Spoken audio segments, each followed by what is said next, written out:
Sebelumnya, Assalamualaikum warahmatullahi wabarakatuh.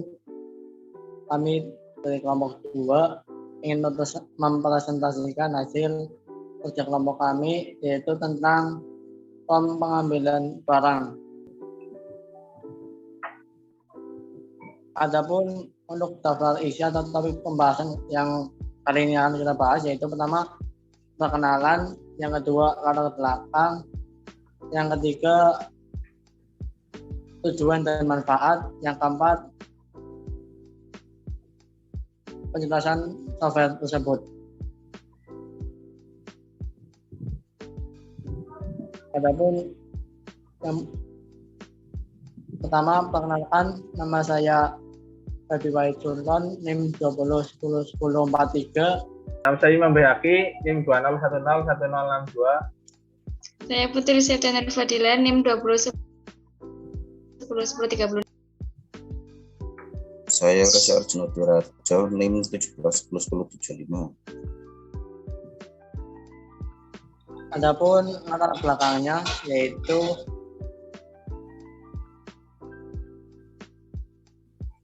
suatu perusahaan harus memiliki keunggulan bersaing, salah satunya dengan memiliki sistem informasi yang baik seperti laporan lengkap serta aliran dokumen yang jelas dalam operasi perusahaan, karena informasi dapat memperlancar kegiatan operasional perusahaan dan digunakan oleh pihak manajemen untuk pengambilan keputusan. Sistem informasi persediaan barang pada beberapa perusahaan masih menggunakan proses manual, sehingga proses tersebut terkadang menimbulkan kesalahan perhitungan barang. Adapun tujuan dan manfaatnya, yaitu yang pertama, adapun tujuan, sebuah perusahaan harus memiliki manajemen gudang dengan tujuan untuk dapat menjaga kualitas dan kuantitas logistik dan material, penataan logistik dan material, peningkatan pelayanan distribusi, menyediakan data dan informasi akurat, aktual, dan akuntabel. Dan itu juga dapat memudahkan akses dalam pengendalian dan pengawasan serta menerbitkan proses administrasi. Dan terus untuk manfaat, yang pertama menurunkan risiko kerugian, yang kedua melayani pelanggan dengan lebih baik, yang ketiga mendapatkan informasi secara real time, yang keempat meminimalisir terjadinya kecurangan, dan yang kelima meningkatkan efektivitas dan efisiensi. Next.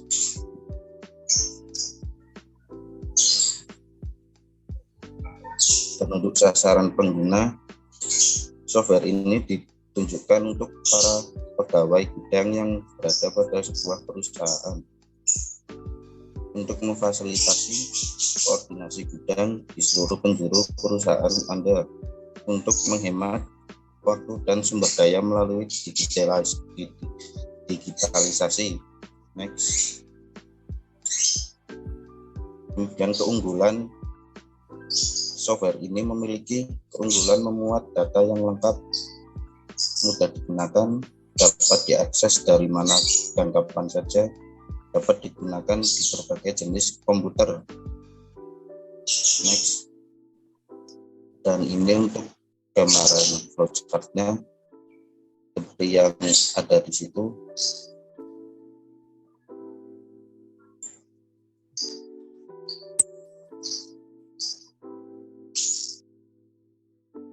Selanjutnya untuk penjelasan program akan dijelaskan oleh Imam Bayhaqi dan Putri Septiana Fadila.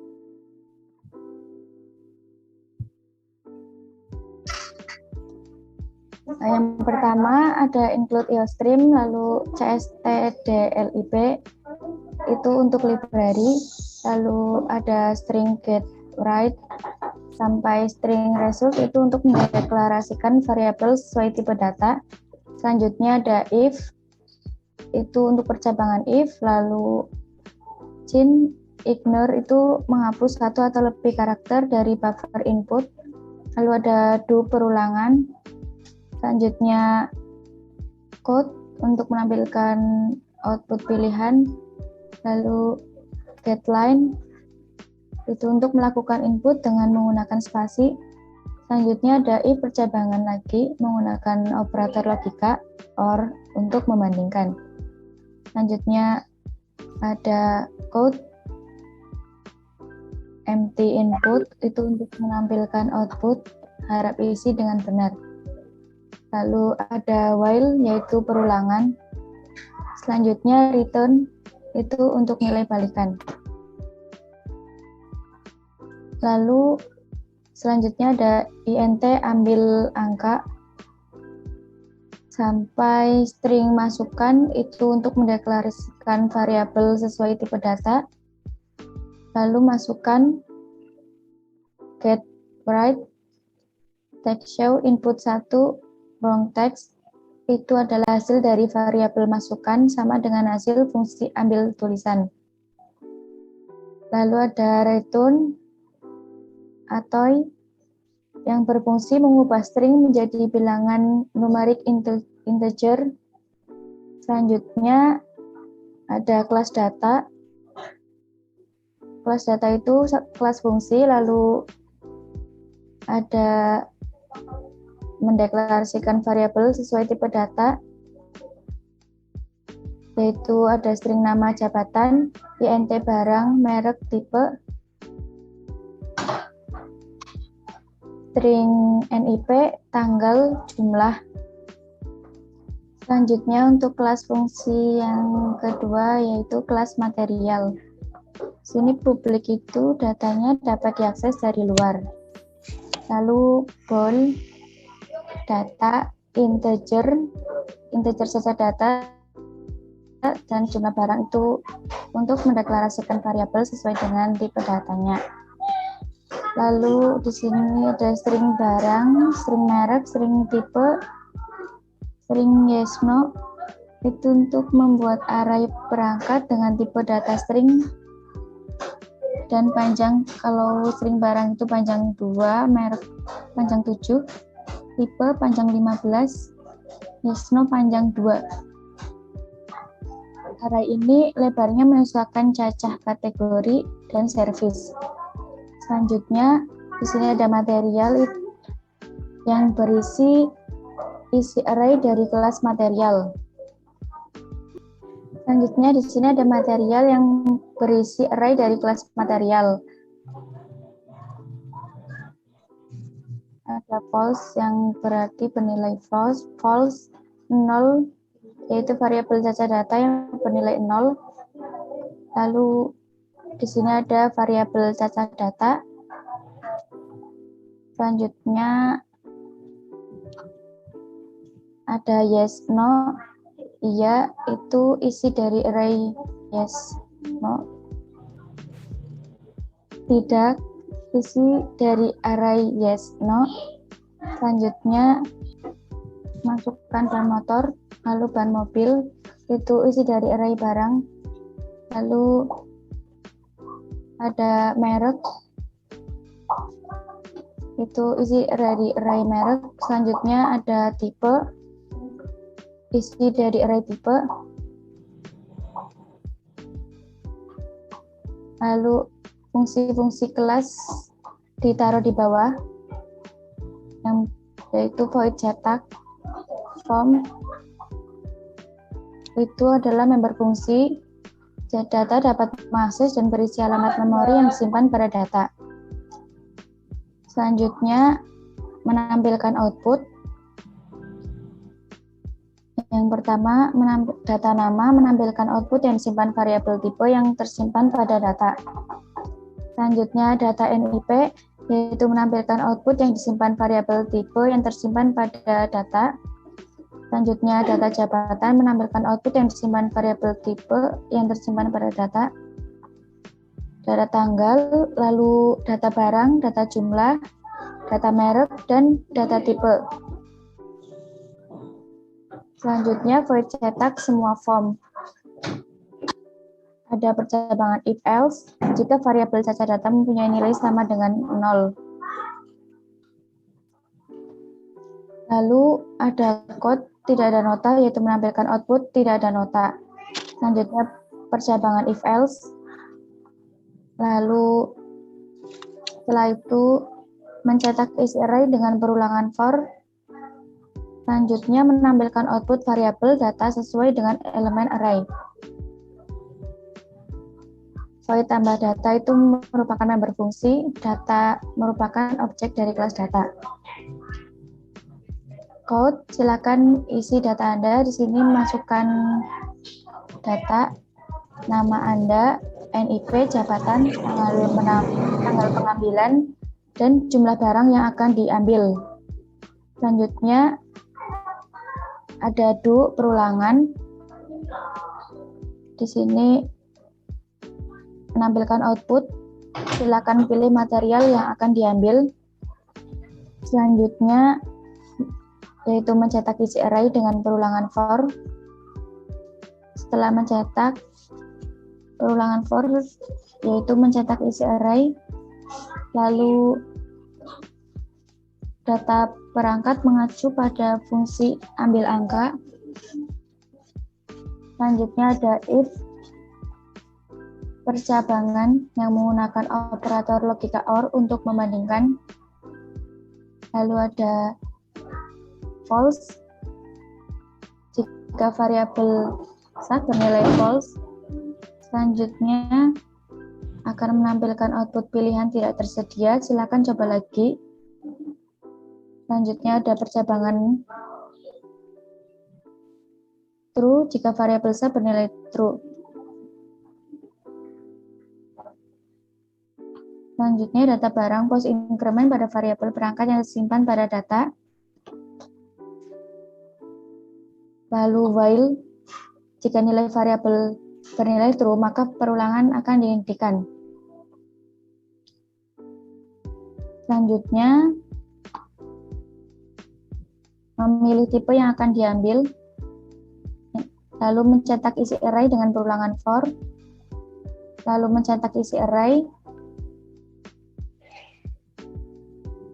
Ada if percabangan menggunakan operator logika OR untuk membandingkan, dan nanti akan menampilkan code pilihan tidak tersedia. Silakan coba lagi. Lalu jika variabel sub bernilai true,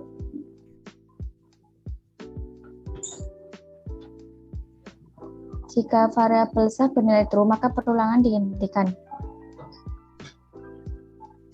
Selanjutnya data untuk mencetak output sesuai dengan variabel data, lalu mencetak form data itu untuk mencetak output sesuai dengan cetak form. Selanjutnya cacah data yaitu post decrement pada variabel data. Selanjutnya int main itu adalah fungsi utama. Material mendefinisikan objek material dari kelas material. Lalu full itu mendeklarasikan variabel sesuai tipe data.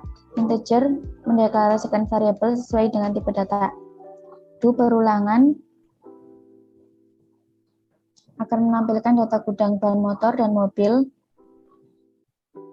yang menampilkan output pilih menu, lalu menampilkan output form pengambilan material dan output history form pengambilan material, lalu output keluar.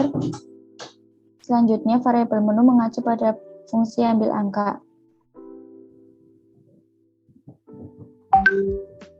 Selanjutnya ada percabangan if else majemuk jika variabel menu mempunyai nilai sama dengan 1. Memanggil member fungsi tambah data pada kelas material.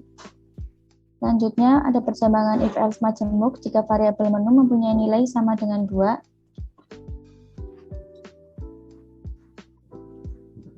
Lalu menampilkan code history pengambilan barang. Selanjutnya memanggil member fungsi cetak semua form pada kelas material. Selanjutnya percabangan if else majemuk jika variabel menu mempunyai nilai sama dengan 3. Lalu menampilkan terima kasih, semoga harimu menyenangkan. Jika variabel mau keluar bernilai true maka program akan diakhiri. Lalu ada percabangan if else majemuk yang menampilkan pilihan tidak tersedia. Silakan coba lagi. Lalu ada perulangan yang apabila variabel mau keluar bernilai true, maka perulangan akan dihentikan. Lalu program selesai, nilai balikan. Nah, untuk selanjutnya saya akan mensimulasikan programnya. Langsung kita run saja. Nah, untuk selanjutnya yaitu setelah program di-run, maka akan muncul yang pertama ada form pemilihan barang, yang kedua ada history form pemilihan barang, dan yang ketiga menu keluar. Terus kita akan mencoba yang satu terlebih dahulu. Nah, di sini si pengambil akan mengisikan data dirinya. Yang pertama misalkan kita masukkan ID, NIP-nya itu nomor induk pekerja, jabatannya misalkan teknisi, terus tanggal pengambilan misalkan 5 Februari 2022. Terus jumlah barang yang akan diambil yaitu misalkan 5. Nah, di sini akan ada dua pilihan, yang pertama ban motor dan yang kedua ban mobil. Nah, kita akan mengambil ban motor terlebih dahulu. Nah, untuk memilih ban motor, kita memilih yang FDR. Selanjutnya kita pilih tipe dari ban motor tersebut. Kita pilih yang nomor 10 misalkan. Nah, maka setelah data dimasukkan, maka akan langsung tertampil. Nah, kita akan mencoba yang mengambil ban mobil. Maka kita memilih angka yang satu lagi. Misalkan kita namanya Adi, terus nomor induk pekerjanya. Nah, jabatannya misalkan teknisi juga, terus tanggal pengambilannya sama 5 Februari 2022. Jumlah barang yang akan diambil misalkan 10, kita memilih ban mobil. Nah, kita memilih yang keempat, yaitu Dunlop. Nah, kita pilih tipe yang kedua. Maka otomatis akan tertampil juga setelah memasukkan data dari menu pertama. Selanjutnya kita akan mencoba menu yang kedua, yaitu menu history form pengambilan barang. Nah, pada menu history form pengambilan barang, maka otomatis data yang sudah dimasukkan tadi, semua data yang sudah dimasukkan tadi akan tertampil dalam menu kedua. Tadi ada Edi yang mengambil ban motor, terus Adi yang mengambil ban mobil. Selanjutnya kita mencoba memasukkan angka selain dari yang ada di menu. Misalkan kita masukkan 5, nah maka akan memunculkan tulisan pilihan tidak tersedia, silakan coba lagi. Nah, selanjutnya kita mencoba untuk menu yang ketiga, yaitu menu yang keluar. Nah, maka akan tertampil terima kasih, semoga harimu menyenangkan. Ya, mungkin itu presentasi dari kelompok 2. Kurang lebihnya mohon maaf. Wassalamualaikum warahmatullahi wabarakatuh.